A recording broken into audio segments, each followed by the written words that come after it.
Views of JFK conspiracy from the lone assassin Oswald window.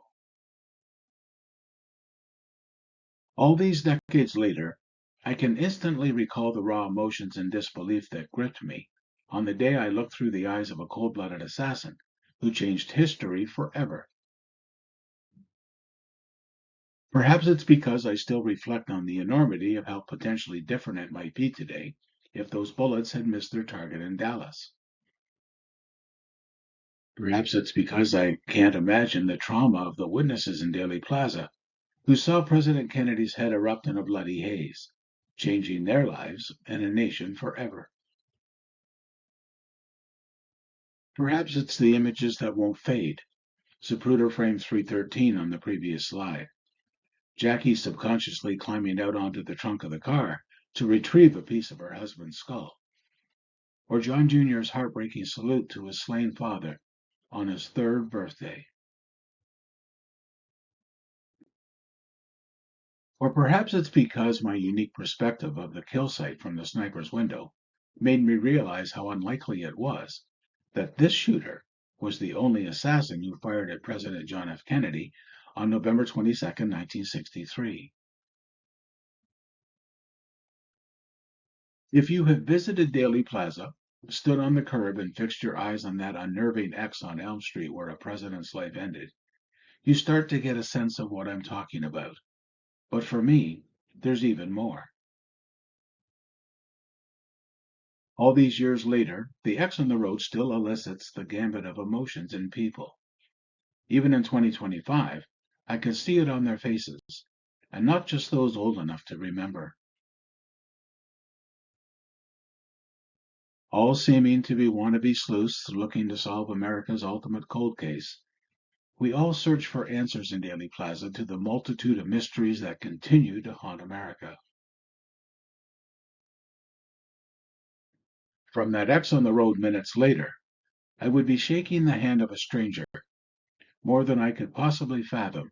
My life as a researcher and writer was about to change. He seemed nice, but said very little as he inserted a key to open a side door of the locked and vacated Texas School Book Depository building. Dallas County employee William Smith guided me to a freight elevator. The ride up to the sixth floor was agonizingly slow. As the elevator doors opened and we made our way to the sniper's nest at the far southeast corner, it occurred to me, countless people like me have been at the X on the road where it ended, but I was now about to be one of the few people to be at the window where it started.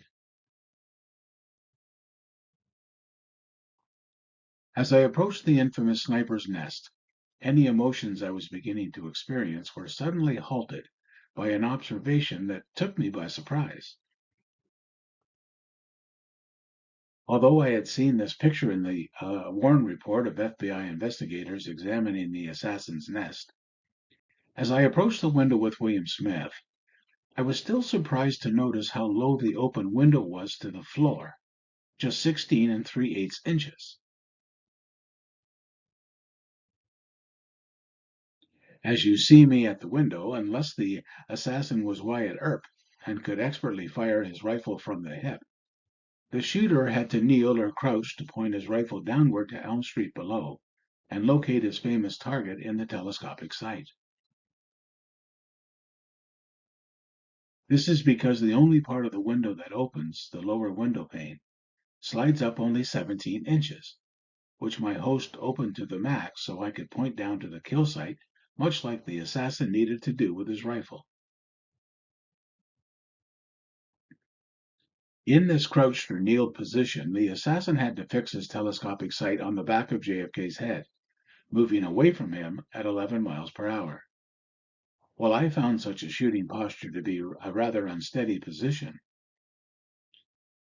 marksmen have told me that such a posture is no big deal for a skilled shooter. But Marine records suggest Lee Harvey Oswald was not a highly skilled marksman.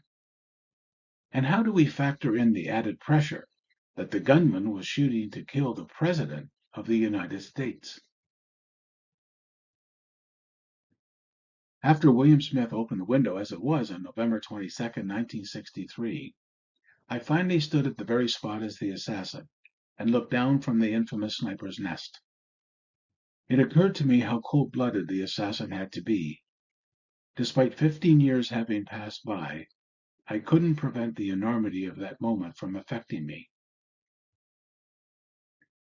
As this photo I took from the window shows you what I saw and what the assassin saw, a mere glance down to the kill site caused my breathing to quicken, knowing what happened there.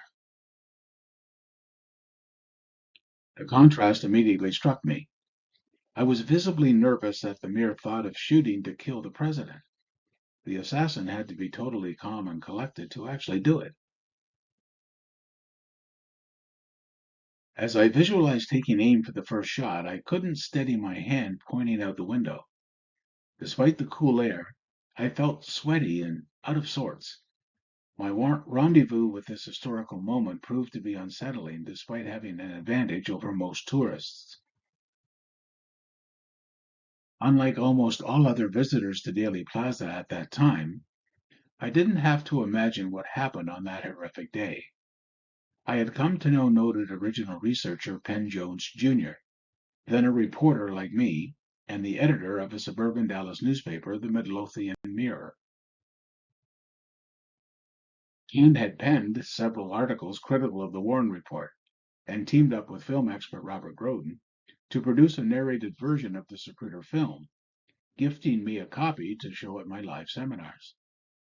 It always elicited a collective gasp when the audience saw the president's head become a bloody haze at frame 313. In 1979, the result of me being granted rare access to the Oswald window was this front page article below.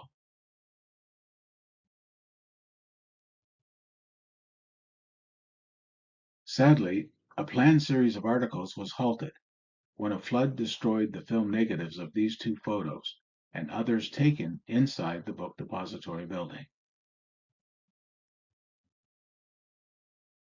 Having viewed the Zapruder film hundreds of times, I thought it would numb any emotions I might experience. It did, until I stood at the sniper's window and looked down to the kill site below through the eyes of the actual assassin.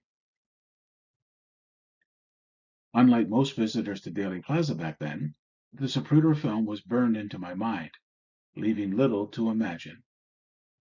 And now I was at the window of the assassin, experiencing his unique perspective, reliving history he changed in a matter of seconds.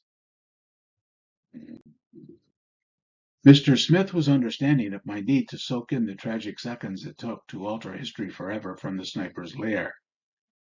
He would tell me before we parted that while mentally revisiting the horrible seconds of what happened on Elm Street below, I was visibly affected. To be sure, it was unnerving as I crouched down and innocently pointed my arm out the window in place of the cold-blooded hearted assassin's rifle. Some assassin I'd made.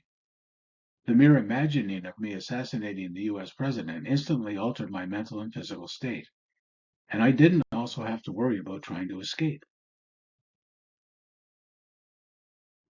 With the Zapruder film running in my mind as my eyes took in the kill site below, I could see President Kennedy enjoying the crowd's enthusiasm. And then everything changed. Looking through the eyes of the actual shooter at the sniper's window to where a president's life ended, the chilling emotions I was experiencing at reliving a terrible moment in history turned into a series of history-challenging observations.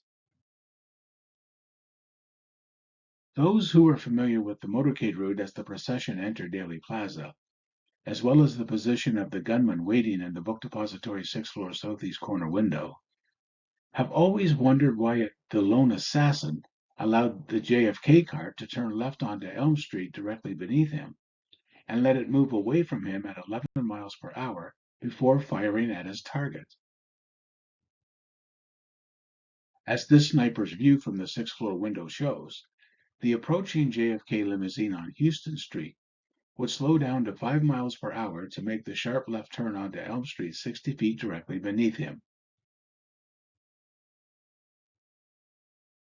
If the shooter was a lone assassin determined to murder the President of the United States, as you are about to see through his eyes, why would he willingly make his historic mission more difficult than it had to be?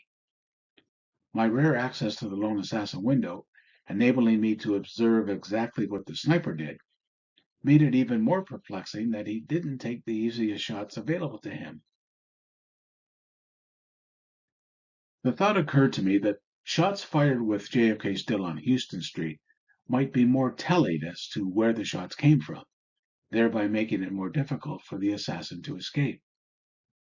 But as it turned out, despite all the shots taking place with JFK moving along Elm Street, several police converged on the Book Depository building immediately, leading to the confrontation between Oswald and Officer Marion Baker in the second floor lunchroom, just 90 seconds after the shots ended. For reasons you are about to see via the assassin's perspective at the Book Depository window, the shooter nonsensically allowed challenges and obstacles on Elm Street to come into play that didn't exist when Kennedy was approaching him on Houston Street. From the assassin's window, the more I looked down at the kill site, the more I realized there could be only one reason why the sniper decided to pass on the easiest shots while JFK was on Houston Street. Here's what both the assassin and I saw. First, I was stunned to see from the sniper's window how much of the kill site was hidden from him by the leaves and branches of the oak tree you see here. From this perspective at the window, I was taken aback by the limited time the sniper had to carry out his execution of the president, which was from the moment he cleared the foliage of the oak tree to the cover of the bridge up top. If anything, the angle of this photo from the sniper's window doesn't precisely capture the actual shooting time the assassin would have had.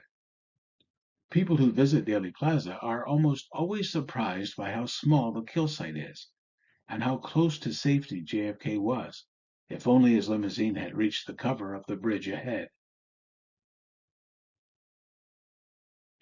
The challenge facing the assassin at this window was that the foliage was so full, he was compelled to wait until JFK had emerged from the cover of the tree before he could begin shooting at his target, traveling away from him now at 11 miles per hour.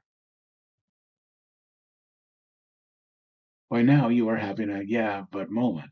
Yeah, but the picture I took from the assassin's window is 15 years later, so the tree's foliage has grown. But my host, Dallas County employee William Smith, put that notion to rest by informing me that the oak tree was fully grown and mature in 1963, and that during relatively mild winters in Dallas, leaves tend to turn from green to yellow rather than fall from the tree, as you see is the case in this February 11 photo from the sniper's window that I took. Lone Nut advocates have argued that Oswald actually shot at JFK soon after the turn onto Elm Street and before he disappeared under the foliage of the oak tree. But as a lone assassin, if he wasn't certain he had delivered the kill shot early on Elm Street, say per Zapruder frame 138 at right, would he have delayed his escape plan by several seconds by waiting to resume shooting at JFK once he had cleared the foliage of the oak tree? And what if JFK's security detail had reacted to an early shot and hustled the limousine out of Dealey Plaza at a far greater speed than 11 miles per hour? Given the short distance between the clearing of the oak tree and the cover of the bridge leading to the Stemmons freeway ramp, this would have made any further shots from that window virtually impossible. Now, before you raise the issue of the poor Secret Service performance on that day, keep in mind that Oswald, or any assassin at the Book Depository's sixth floor window, would not have risked anticipating that the protection of the president would be anything other than highly competent. In fact, we know that if there was an earlier shot on Elm Street, it was not deadly, because nearly 5 seconds later, Zapruder frame 226 at right shows JFK emerging from the highway sign alive and reacting to a non-fatal shot he took to his upper back. And if you click on the live link at the bottom of the description page, that video presentation establishes that President Kennedy's reaction to his non-fatal back wound had to be the result of a shot from a second assassin at back of him. This is because when I became the first researcher to establish the exact location of the JFK car on Elm Street, at the very moment he reacted to the non-fatal shot to his back, JFK had not yet emerged from behind the cover of the oak tree. The full Altkin 6 photo is at left, but the Warren Report published only the severely cropped version at right to conceal the car's position on Elm Street and evidence of more than one gunman in Dealey Plaza. Let's have a look at these. By cropping the top, bottom, and right side of this photo, the Warren Commission 1 removed the oak tree in front of the Book Depository building from the top of the photo to eliminate it as an obstacle to a lone sixth-floor window assassin. 2, removed the motorcycle cops at the left rear bumper of the JFK limousine to suppress the identity of the inside cop, as well as what happened to him that suggests a gunman positioned at the right front of the car. And 3, eliminated the white road marker touching the left front tire to prevent us from precisely locating the limousine on Elm Street at the very moment JFK was struck by a non-lethal shot to his upper back. Publishing only the severely cropped version of the Altkin 6 photo at right in the Warren Report was for one nefarious reason: remove evidence of other gunmen in Dealey Plaza. As a result, the assassin at this infamous window had to allow JFK to turn from Houston onto Elm Street because the president had not yet entered the trap for the triangulation of crossfire that awaited him. With the JFK limousine now moving away from the 6th floor southeast corner Book Depository window sniper at 11 miles per hour, he had precious few seconds to deliver the kill shot seen at right. It had to occur after JFK emerged from the oak tree and before he disappeared under the bridge.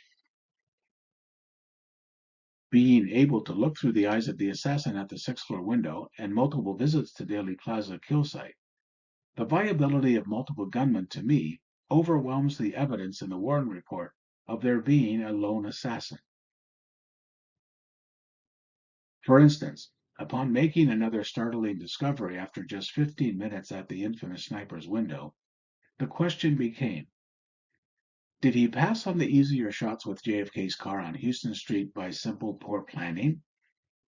Or was there a more sinister reason that the Book Depository assassin allowed timing and physical obstacles on Elm Street to make his task much more difficult? Upon noting the startling obstacles on Elm Street for a lone assassin at the 6th floor southeast corner window, it took me just 15 minutes to discover a smarter sniper's nest for the presidential assassin.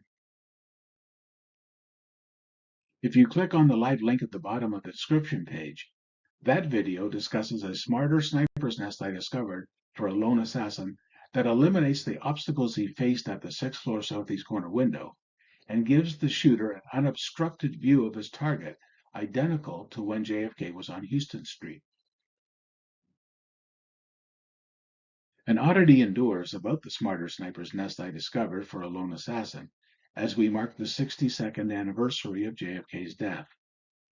As I was granted access to the so-called Oswald window in 1979, you could not do so when you visit the museum today. But you also can't view the kill site from the smarter sniper's perch that I discovered. Why? But a more perplexing question emerges about my discovery of a smarter sniper's nest for a lone assassin. After being in the Book Depository building for just 15 minutes, how was I able to discover a much better sniper's nest than Oswald did when he had 3 months as an employee to scout his position and plan his assassination of President Kennedy? Lastly, as views of conspiracy from the Oswald window were ignored by the Warren Commission, so too were indications of multiple gunmen in Dealey Plaza by dozens of witnesses, as well as the Zapruder film itself. One glaring example is the motorcycle cop mentioned earlier, who was riding along the left rear bumper of the JFK limousine as the shots rang out. He is shown at left. His name is Bobby Hargis.